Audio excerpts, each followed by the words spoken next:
There are 15 sacramentals the Catholic Church has quietly placed into the hands of ordinary families for 2,000 years. Sacramentals most families don't know they need, but every family should have. And most Catholic homes today are only using 2 or 3 of them. The first missing piece concerns something worn by more Catholics on any given day than almost anything else in this history. Priests have quietly started warning that this exact object, the very same one that has armed saints for 2 centuries, can slide from real protection into something the Church formally calls sin. And the only thing that decides which one you are holding is the condition of your own heart. Most Catholics who wear it have never once heard that warning. The second is a piece of ordinary chalk, blessed once a year in a rite the Church still performs without fail, and almost nobody alive today has ever actually seen it happen. And what it is meant to do, written above a family's own front door, has quietly disappeared from Catholic life for an entire generation, while the blessing itself never stopped being offered. The third is a sacramental. Almost no Catholic today has been taught even exists. In the 1800s, a mother facing the slow collapse of her own son's faith sewed it into the lining of his jacket while he slept. She never told him it was there. He wore that jacket for years, walking further from the church with every season that passed. And decades later, on the day he lay dying, something happened in that room that his mother never lived to see. It is the only sacramental in the entire Catholic tradition designed to work on someone who has no idea it is even there. By the end of this video, you will know exactly which of these 15 sacramentals your own household is missing, and precisely why each one sits exactly where it does, so that nothing you bring into your home from this day forward is guesswork.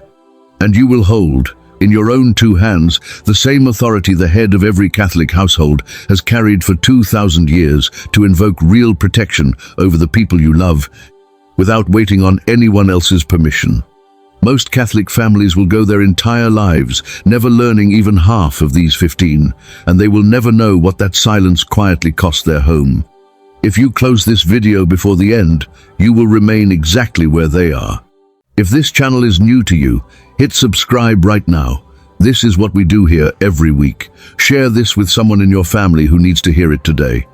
Drop a comment below and tell me honestly, how many of these 15 do you think your own household already holds?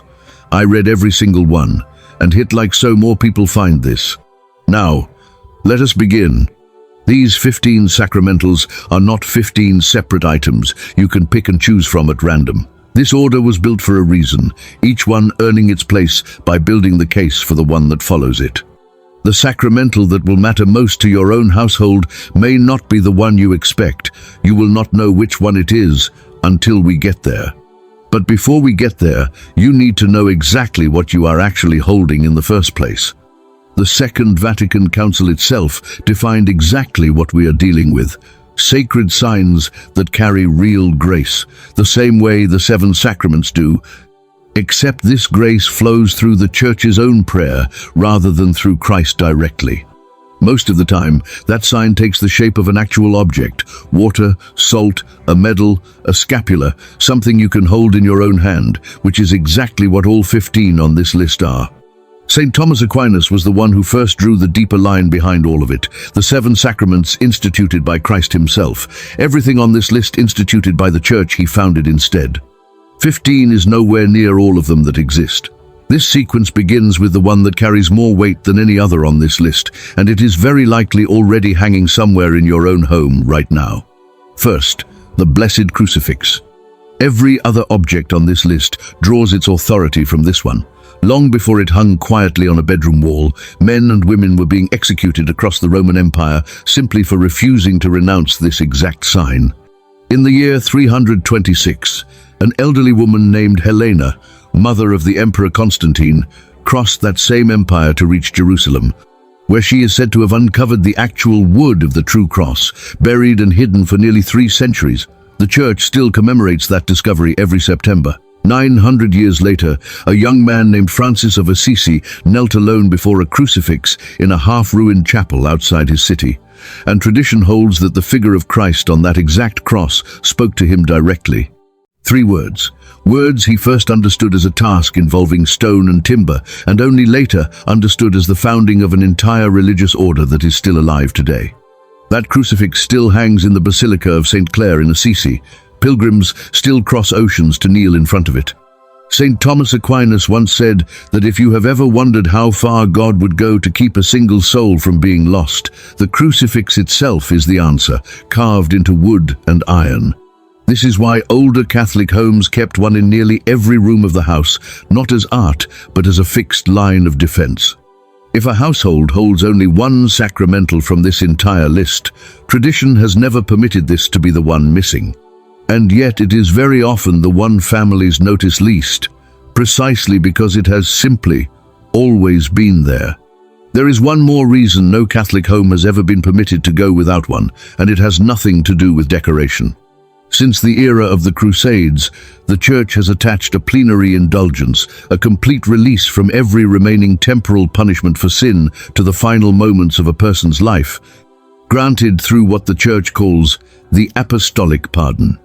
Pope Benedict XIV formalized the practice in the year 1747, and under Church law today, any priest ministering to someone in danger of death is required to impart it. In the exact moment a priest cannot reach the dying in time, the Church herself supplies that same complete pardon directly, on one specific condition, that a crucifix be held or kept in plain view.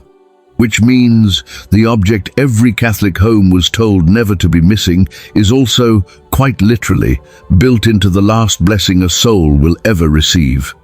Every blessing that exists anywhere else on this list, every drop of water, every grain of salt, every medal forged in gold or silver, traces its authority back to what this one sacramental represents. Which raises an obvious question. If wood and iron can carry this much authority, what happens when that same power is poured into something you touch every single day without a second thought? Second, holy water. You have touched this sacramental 100 times without ever asking what actually separates it from ordinary tap water, or why so few Catholics today ever receive its full, original form at all. Tradition traces the specific practice back to Pope Alexander I, leading the Church while it was still hiding from Roman persecution, remembered for a decree stating plainly that the Church blesses water mingled with salt for the people, so that all who are sprinkled by it may be purified. Some scholars question whether the exact wording is authentically his or was attributed to him later, the same uncertainty that shadows almost everything surviving from that dangerous era of Church history. But whichever hand first wrote the words, the practice itself has survived, essentially unbroken, for close to 2,000 years, longer than the empire that once tried to erase it. In its fullest traditional form, holy water combines that same water with salt that has been formally exorcised, meaning specific prayers have been spoken over it, commanding evil to depart from anything it touches. The Church points back to the prophet Elisha, who threw ordinary salt into a poisoned spring at Jericho and watched water that should have grown worse become pure instead. And here is the sentence that explains why this sacramental has held second rank for 2,000 years running. Saint Teresa of Avila, a woman who wrote from direct personal experience with spiritual attack, said plainly that she had learned from long experience that nothing puts evil to flight and keeps it from returning quite like holy water. That is not folklore. That is a doctor of the Church. Speaking from experience, most of us will never have to face. Most parishes will fill a small bottle for free right after any Mass if you simply ask. Keep it by your own front door in a small font, the same way older Catholic homes always did, and use it the way you were taught to use it at the entrance of every church you have ever walked into, making the sign of the cross on your way out the door, not only on your way in. Holy water earned that trust because a doctor of the Church tested it against real spiritual attack, and it held, which is why the font stays by the door specifically. The last blessing, touched on the way out into a world, this sacramental has spent 2,000 years standing against. But that same trust carries its own risk, the moment people rely on the object so completely that they stop asking whether their own faith is still the thing doing the work. That risk is highest, with the sacramental worn by more Catholics on any given day than almost anything else in this history, the one where getting it wrong has consequences most of them have never once been warned about. Third, the Miraculous Medal. In 1830, a young French nun named Catherine Labouré experienced a vision inside a quiet Paris convent chapel. Mary appeared standing on a globe, light pouring from her outstretched hands. Rays. Mary herself explained to Catherine as a symbol of the graces she pours out on everyone who asks for them, and dark patches on some of those rays marking the graces nobody ever bothers to request. She asked that a medal be struck exactly as she appeared. Catherine's own confessor doubted her account for nearly 2 years before the Archbishop of Paris personally investigated the matter himself and authorized the first medals to be struck. Within a handful of years, millions had already crossed the world. It remains, to this day, the most reproduced religious image in human history. The medal did not earn that name by accident. In February 1832, a cholera epidemic swept through Paris that would eventually kill over 20,000 people. And it was in the middle of that same epidemic that the Daughters of Charity finally struck the first 2,000 medals and began handing them to the sick and dying. Cures followed. So did protection from infection among those who wore it, and conversions nobody expected. Parisians themselves gave the medal its name, calling it Miraculous before any priest or bishop ever did. Catherine kept the secret of her own identity until her death, and her body still lies incorrupt beneath glass in the very chapel where the vision occurred. A fact most of the millions wearing her medal today have never even heard. Almost none of them ever turn the medal over either. To the reverse side, a letter M crowned by a cross, resting above 2 hearts, one wrapped in thorns for Christ, one pierced by a sword for his mother.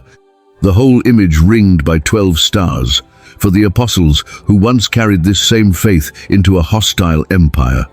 But here is what almost nobody explains, and here is the warning we promised you at the start. The Church has never taught that a sacramental carries power on its own. It is not a charm. There is no guarantee sealed into the metal itself.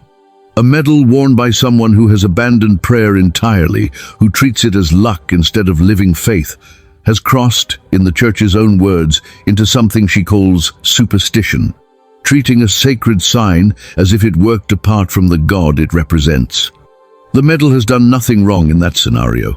The heart wearing it has drifted, quietly, without the wearer ever noticing the exact moment it happened. Worn in genuine faith, it remains one of the most powerful sacramentals in Catholic history. Worn as luck, it is only metal.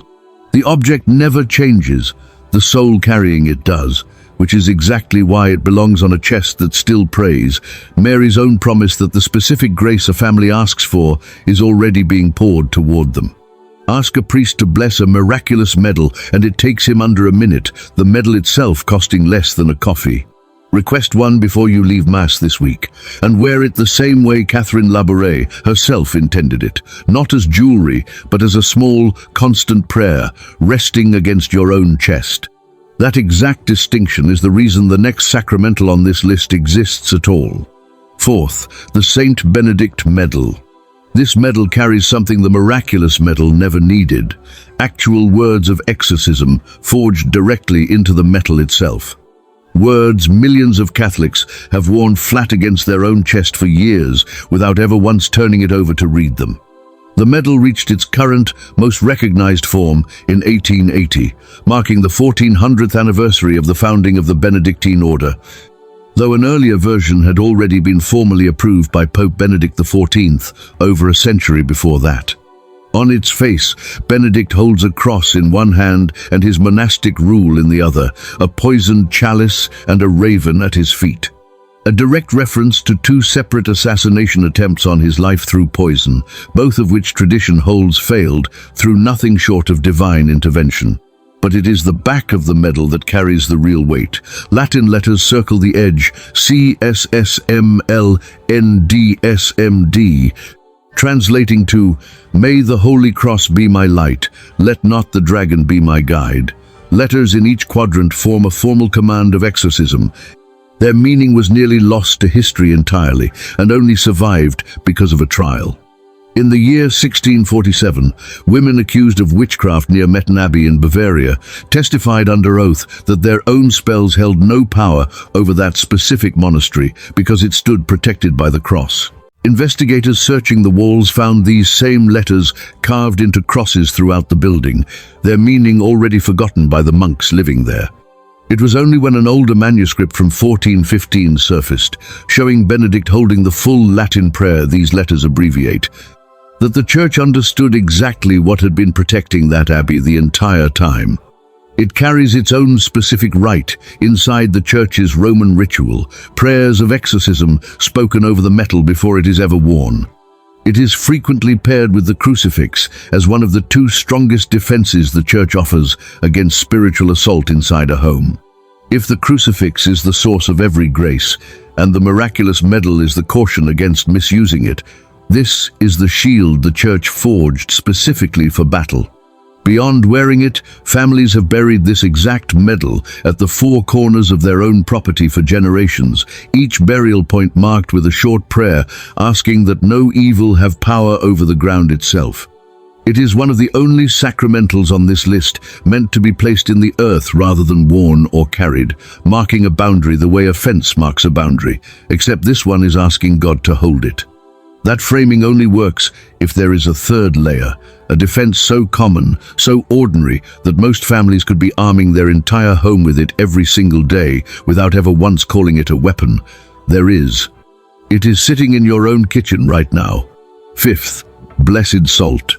That is the ingredient sitting in almost every kitchen on earth right now that the Church has been blessing and exercising for family protection since centuries before most modern nations existed. And almost nobody today thinks to request it. In the earliest centuries of the Church, salt was placed on the tongue of every person preparing for baptism, a practice St. Augustine himself described from his own conversion. 1. The bishops gathered at the Third Council of Carthage in the year 397, formally regulated because it was already considered essential to Christian initiation. The choice of salt itself was never arbitrary. Christ told his own disciples they were the salt of the earth, and salt had already meant incorruption and permanence for 1,000 years before him, a substance so resistant to decay that ancient covenants were sealed with it precisely because it does not spoil.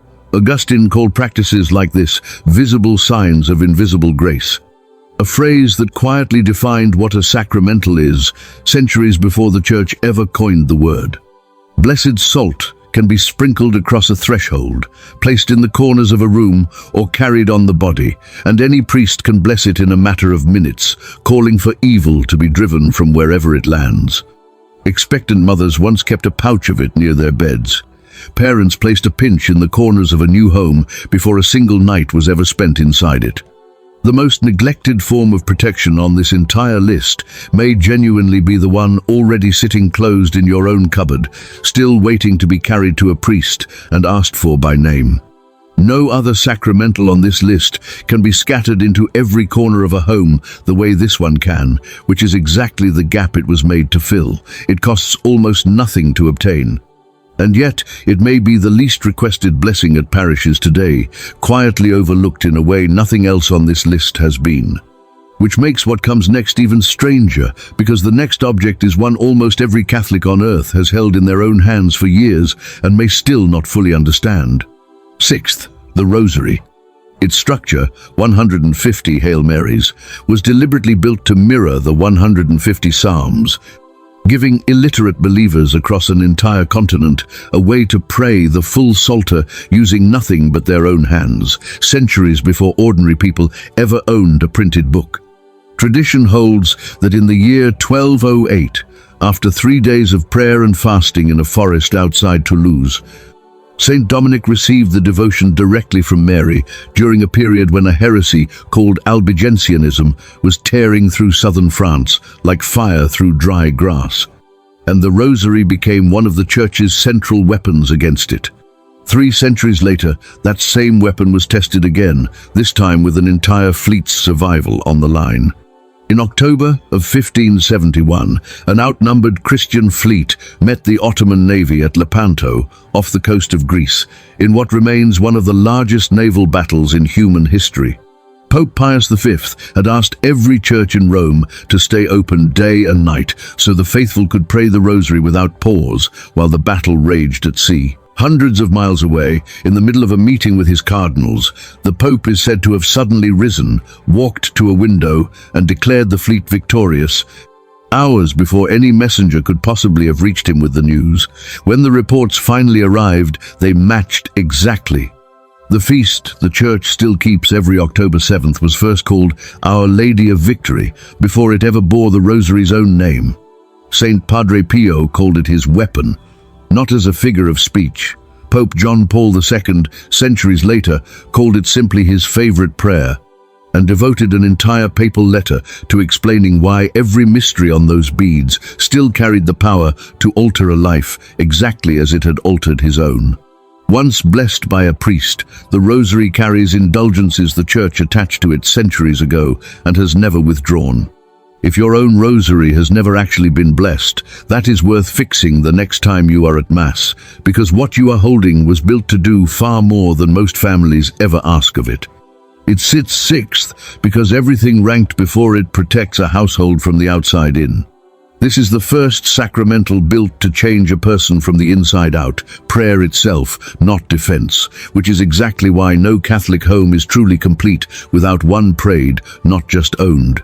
You've made it this far, which already means you care more about this than most people watching ever will. But here's something you need to know. The Rosary was built for the battles you can still stand up and fight. It was never built for the one battle where the person you love can no longer speak, can no longer pray, can no longer even ask for help themselves. That battle needs something else entirely, something the Church quietly set apart as its own separate weapon. And what it can actually do for someone who has run out of words is something almost no Catholic family has ever been shown. Seventh, blessed oil. Here we have to be exact, because this is the one sacramental on this entire list most Catholics genuinely misunderstand. The oil used in the sacrament of anointing of the sick is blessed only by a bishop, administered only by a priest, and must never be confused with anything kept in an ordinary home. The distinction itself is not a modern invention.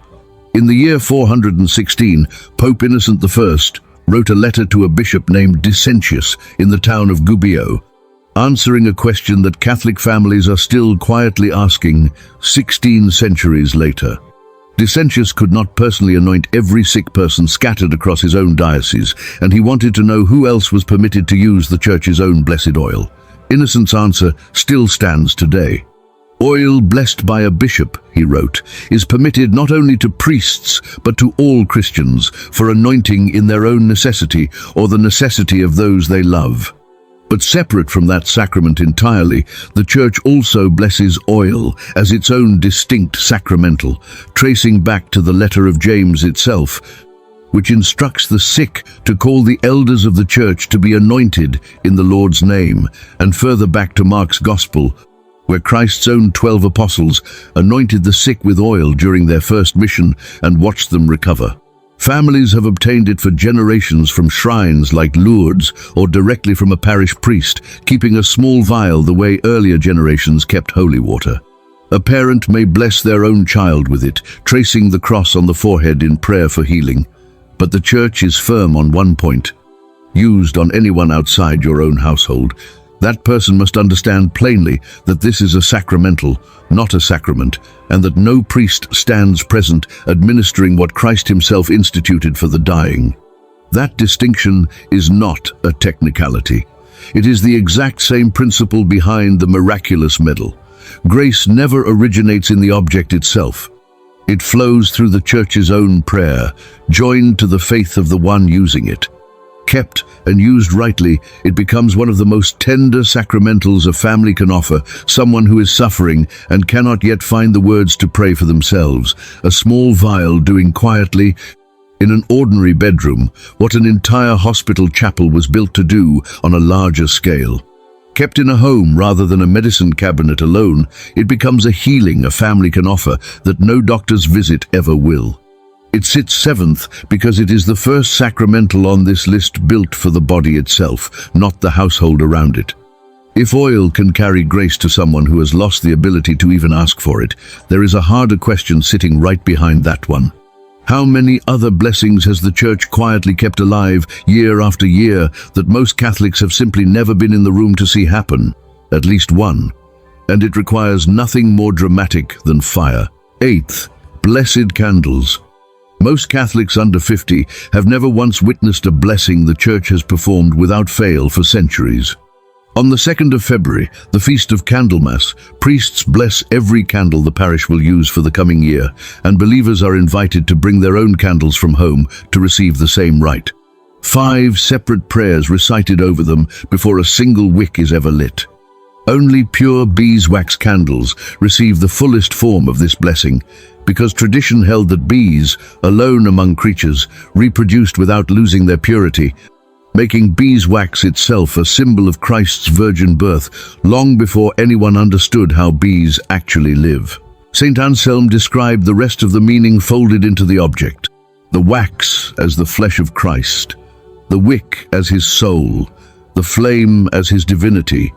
2 days later, on the feast of Saint Blaise, those same candles are crossed against the throats of the faithful for protection against illness, tied to the saint saving a choking child's life on the road to his own martyrdom. For centuries, it was this exact candle placed into the hands of the dying at the final hour, the last physical symbol of an entire life of faith, which is exactly why a family keeps one blessed and ready long before that night ever comes. It sits eighth because, unlike the oil, which anoints one person in one moment, this is a blessing renewed for an entire parish at once, every single year without fail.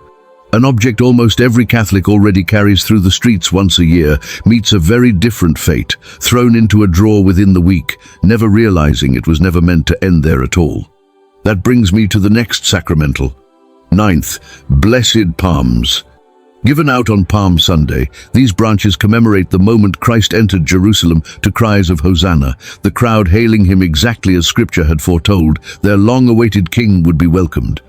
A 4th century pilgrim named Egeria wrote one of the earliest surviving accounts of this exact celebration already taking place in Jerusalem itself, describing an entire congregation walking down from the Mount of Olives, carrying palm and olive branches, children too young to walk carried on their parents' shoulders, all of them repeating the same words still spoken at every Palm Sunday Mass today. Only days later, the very same gospel is read aloud again at the very same Mass, this time recounting how that praise curdled into demands for his execution. A reversal so violent, the Church built an entire liturgy specifically to force the faithful to feel the whiplash of it inside a single hour.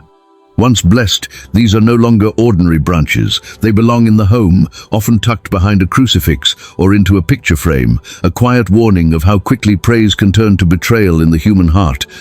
And exactly why a family keeps it somewhere, they will actually see it, rather than somewhere it can be forgotten. When they finally dry and crumble, they are never thrown in the trash. They are burned in a safe container or returned to the parish, where many are saved specifically to become the ashes of Ash Wednesday the following year. Which means the very branches that once celebrated Christ's triumph are pressed onto foreheads 12 months later as a mark of penance. One sacramental completing an entire circle almost no family ever notices happening inside their own home. It sits 9th because it is the only sacramental on this list that transforms into a completely different one 12 months later, rather than simply being used and set aside. That circle, one sacramental quietly transforming into something else entirely, is the same principle behind the next item on this list, small enough to fit inside a locket and yet capable, in the Church's own teaching, of something far stranger than transformation, real physical contact with a saint's own body. 10th, relics. A first-class relic is an actual physical remain, bone, hair, occasionally blood. One of the most famous surviving examples anywhere on earth is a small vial said to hold the blood of Saint Januarius, a bishop martyred in the early 4th century. Brought out publicly in Naples several times a year and reported, across centuries of witnesses, to shift from a solid, dried mass back into liquid before onlookers. A second-class relic is something the saint personally owned or used in life. A third-class relic is simply an object that has touched one of the first two. None of this is left to private claim or guesswork. Every first or second-class relic offered for public veneration must be certified by a bishop, sealed with an actual wax seal, and accompanied by a signed document of authentication. Without that paperwork, the Church forbids public veneration entirely. Scripture itself sets the pattern for why this matters. The sick laid in the street, hoping only that Peter's shadow might fall across them as he passed. Handkerchiefs touched to Paul's own skin, carried out to heal the suffering. Many Catholic families already own a third-class relic, without realizing it, tucked into a drawer since some forgotten shrine visit. And any parish hosting a visiting relic will let you touch your own rosary or medal to it, free of charge, permanently changing an ordinary object into something carrying a saint's presence into your home from that day forward. A family that keeps one is not keeping a souvenir. They are keeping a saint already standing in heaven with a permanent foothold inside their own house, praying specifically for the people who live there. It sits 10th because it is the first sacramental on this list that draws its power not from a blessing at all, but from direct contact with a body that has already reached heaven. If touching a rosary to a relic can leave a permanent mark on an ordinary object, that raises a bigger question. What does a blessing do that the Church still performs every single year, meant to change an entire house at once, the one we mentioned at the very start of this video and still have not fully explained? 11th, the Epiphany chalk. Blessed once a year on the Feast of the Epiphany, this chalk writes a specific sequence of letters and numbers over a home's entrance. Letters standing for the traditional names given to the three magi, framed by a cross between each one and the numerals of the current year. Read straight through. Those same letters also spell a Latin blessing asking that Christ bless this house. Meaning the inscription says two things in the same breath, honoring the magi by name while invoking protection over the household at the same time. Those three visitors followed a star for months across a foreign empire, carrying gifts to a child they had never met, trusting nothing but where the light was leading them. Writing their names above a door is a quiet way of asking that same trust and welcome to rest over a household for an entire year. A baptized head of household needs no priest at all to lead this blessing, using holy water already in their own possession. A priest's own blessing on the chalk remains the fuller, more complete form. It costs nothing. It takes less than a minute. And it sits 11th because it is the only blessing on this list. A family can perform entirely on its own, nothing to buy, no one to call, just chalk and water already in the house. And it may be the single most overlooked sacramental on this entire list. Not because the Church withdrew it, because fewer families each generation ever think to ask. The next sacramental on this list did not fade from simple neglect at all. An empire tried to burn it out of existence by force and very nearly succeeded before it ever reached your own living room wall. 12th, blessed images and sacred art. A statue of Mary, an icon of a saint. Once blessed by a priest, these become a sacramental in their own right, exactly as real as the medal around your neck. But in the year 726, the Byzantine Emperor Leo III issued an imperial decree ordering every one of these images destroyed across his empire. Monks who refused were persecuted by name. Icons were burned in public squares. The controversy lasted over a century. It was not resolved until the year 787, when 300 bishops gathered at the Second Council of Nicaea and formally declared that the honor given to an image passes entirely to the person it depicts, never stopping at the wood or the paint itself.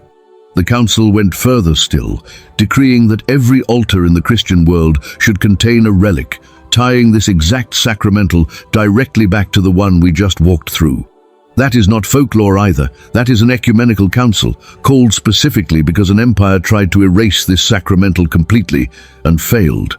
It sits 12th because it is the only sacramental on this list. An empire once tried to wipe out entirely by law and still lost. Bring any statue or icon already sitting in your home to a priest for this exact blessing, usually done in the same brief moment he blesses anything else. And once blessed, it belongs somewhere, The family actually passes every day, not packed away in a closet. The same way the bishops at Nicaea insisted these images belonged in full view, in homes as much as in churches. An empire once understood something most modern homes have forgotten, that a visible reminder of heaven sitting in a room quietly changes how a family behaves inside it, and that alone is reason enough to keep it in plain view instead of a closet. That empire failed, but its failure is nothing compared to the age of what follows it.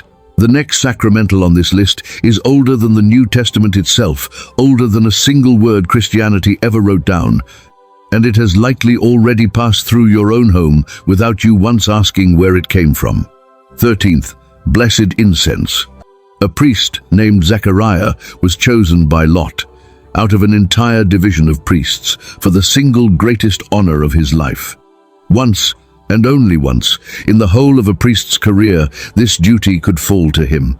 He alone would enter the sanctuary of the temple in Jerusalem and burn incense before the Lord, while the entire assembly of the people stood outside praying in silence. Zechariah stepped in, lit the incense, and watched it rise. And that is the exact moment. An angel of the Lord appeared standing at the altar itself to tell him his wife would bear a son named John. The smoke had not even cleared before the announcement that would change salvation history was already being spoken. Long before that morning, the psalmist had already written, "Let my prayer be set before you like incense, my hands lifted up like the evening sacrifice." The Magi themselves, the same three names now written above your door in blessed chalk, carried frankincense as one of their three gifts to a child in Bethlehem. And in the book of Revelation, John describes golden bowls in heaven itself, full of incense, which are, in his own words, the prayers of the saints. Blessed incense is used in the Church's most solemn rites, benediction, funerals, the blessing of a home, precisely because the smoke itself was never meant to simply smell sacred. It was meant to be seen, a visible picture of something invisible, a prayer physically rising, carried upward, out of a room and out of reach. Most families have no physical way to show a prayer is actually happening inside their own home.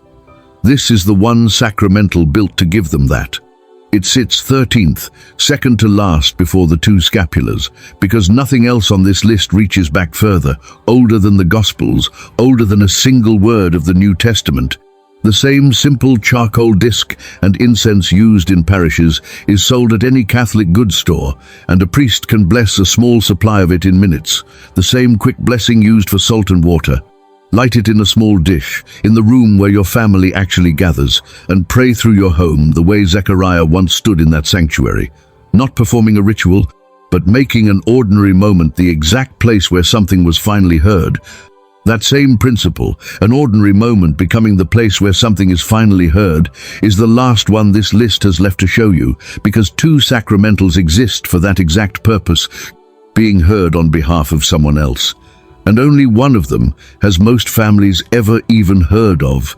They sit 14th and 15th, last on this entire list, because they are the only two built around a relationship rather than a rule, carried by one person on behalf of someone else's soul. 14th, the Brown Scapular. In 1251, tradition holds the Blessed Virgin Mary appeared to a Carmelite named Simon Stock in Aylesford, England, at the exact moment his entire religious order stood on the edge of extinction. She told him that whoever died wearing this scapular faithfully would be spared eternal loss. Decades later, tradition holds she appeared again, this time to Pope John XXII, with a promise that came to be called the Sabbatine privilege. That she herself would descend into purgatory on the Saturday following the death of a faithful wearer and lead that soul home, on the condition that the wearer had lived chastely according to their own state in life and prayed either the little office of Our Lady daily, or, for those who found that too difficult, the Rosary in its place. Every detail of that second vision has never been required as settled history, but the devotion itself has been encouraged for nearly 800 years regardless. And the devotion has left behind its own strange physical evidence. When the tomb of Pope Gregory X was opened centuries after his death, the scapular he had been buried in was found completely intact, untouched by decay, preserved today as the oldest surviving scapular in existence. Popes across 7 centuries have echoed the devotion. Leo XIII called it commendable to a wondrous degree for the miracles worked through it. Pius XII called it a lasting bond with the entire Carmelite order, not merely a piece of cloth. On October the 13th, 1917, in front of a crowd of 70,000 witnesses at Fatima, the same day the sun itself was seen to move in the sky, Mary appeared to the 3 children a final time before the vision ended. She was no longer dressed as Our Lady of the Rosary, the way she had appeared to them all summer.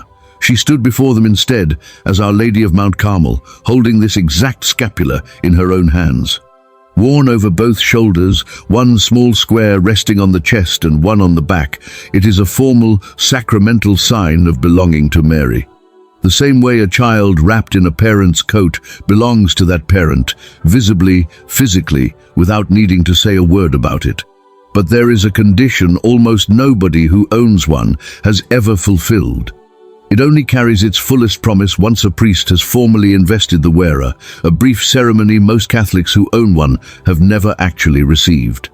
That single step, investiture rather than mere possession, is often the difference between believing you carry this protection and actually holding it. It belongs worn, not folded in a drawer, because it is the only sacramental on this list carrying a promise attached directly to the hour of a person's own death. Ask your parish priest for that exact ceremony, by name, the next time you are at Mass. It takes only a few minutes, and most Catholics who own a brown scapular have simply never known to ask. That gap between owning something and actually holding it in full is exactly where the second scapular lives too, except this one requires no ceremony at all, and was built to work on a person who does not even know it is near them. This is the sacramental behind the story that opened this video. 15th, the green scapular. Unlike the brown scapular, this is a single piece of green cloth, printed with an image of Mary on one side and her Immaculate Heart, pierced by a sword and wrapped in flame on the other. It requires no formal investiture, only a priest's blessing, which is part of why Our Lady asked that it be spread as quickly and as widely as possible. It is carried, or placed quietly near someone, often without their knowledge, specifically for the conversion of a person who has drifted from the faith entirely. Any priest can bless one in a moment, and unlike the brown scapular, there is no ceremony to arrange afterward. Request one, have it blessed, and place it exactly where that person will unknowingly keep it close: a jacket lining, a car, a pillow, praying the short prayer printed on its own card daily on their behalf. The devotion traces to visions given to a young French religious sister named Justine Bisquiburu in 1840, a member of the very same order, the Daughters of Charity, that Catherine Labouré belonged to just 10 years earlier, in which Mary asked that this scapular be spread for those in spiritual danger, promising graces of conversion, especially at the hour of death. For those it is used on behalf of in confidence. Pope Pius IX personally approved its distribution twice, in 1863 and again in 1870, telling the sisters directly that he authorized them to make and distribute it to the world. This is exactly what the mother from the beginning of this video did. She sewed the small green cloth into the lining of her son's jacket, said nothing to him about it, prayed for him quietly, day after day, for years. While he wanted nothing to do with the church he had grown up inside, he never knew it was there. What she was asking for was never a guarantee. Rome has never promised one, but a door left open, a grace extended toward someone who could not yet ask for it himself. Whether it was the scapular, her prayers, or simply a mother who refused to surrender, something in that son eventually turned. Decades later, on the day he lay dying, he asked for a priest. Himself. And no one left in that room could explain exactly why, except the one person who was no longer alive to say it out loud. This is the only sacramental in the entire Catholic tradition designed to be carried on behalf of someone else, without their consent. Quiet intercession waged for exactly the kind of person most families fear they have already lost for good. If you have ever lain awake over someone you love who has walked away, this is very likely the one sacramental nobody ever told you existed. Sit with that for a moment. because everything we just walked through only matters if you actually know how to use it. Two things before we close. The first, can you actually bless any of these yourself, or does it have to be a priest? The honest answer is more generous than most Catholics assume.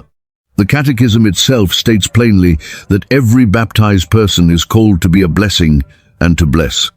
As the head of your own household, you can lead the blessing of your home, sprinkle your family with holy water, bless salt for your own kitchen, and pray over your own children with blessed oil, all without a priest present, using the very blessings the Church printed in her own Book of Blessings specifically for lay use. What a priest alone can do is the fuller, more solemn rite, the formal exorcism of an object, the sacramental confection reserved to ordained ministers. But the everyday authority to invoke protection over the people in your own home was never locked behind a collar. It was placed in your hands at your own baptism. The second, what do you actually do when one of these wears out? Not one of these 15 sacramentals belongs in a trash can, and not one of them should ever be sold once it has been blessed. Church law is explicit on this point. A blessed object retains its sacred character even after it breaks, tears, or burns down to nothing, which means the correct ending for every single item on this list is the same. Burn it and bury the ashes. Or bury it directly, in a place no one will walk over. If you cannot do either yourself, any parish will take it from you and dispose of it properly, no questions asked. What was set apart for God does not belong in a landfill. We promised you 3 things at the beginning of this video, and here is what they mean now that you have all 15. The medal worn by millions, the one we warned, carries a warning most Catholics never hear. You now know the difference between wearing it and actually being protected by it. It was never about the metal. It was always about the heart underneath it. The chalk almost nobody uses. You now know it costs nothing, takes less than a minute, and requires no priest to begin using today if you choose to. And the mother who sewed a secret into her son's jacket. You now know her name was never recorded anywhere, and it did not need to be. What she did is available to you right now, for anyone you love who has not found their way home yet. 15 sacramentals, 2,000 years, and a church that has never once stopped holding them out, waiting for a generation willing to actually pick them up. But before you close this video, there is one on your screen right now that I need you to watch next. The Rosary you just learned to see differently carries 15 specific promises. Our Lady attached to it herself promises most Catholics who pray it every day have never once been shown in full. What actually happens, according to the Church's own tradition, every single time it is prayed with those 15 promises in mind, is not what you think. Click it. I will see you on the other side.